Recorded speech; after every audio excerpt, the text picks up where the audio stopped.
We're at North County Indian Motorcycles in San Marcos, California, and we have a 2020 Kawasaki Vulcan S Cafe. The Cafes have the limited edition paint job. This bike is equipped with ABS. Extremely clean motorcycle.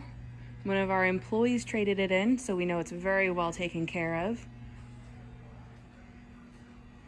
And even though the brake lights are very tiny, they are very bright. They are LED.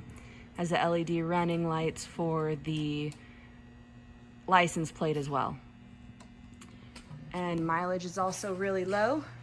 We are at 8,024.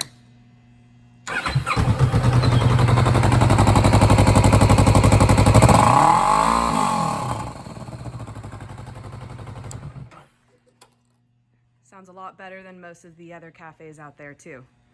So again, we're at North County Indian Motorcycles in San Marcos, and we do test rides 6 days a week. Come check it out.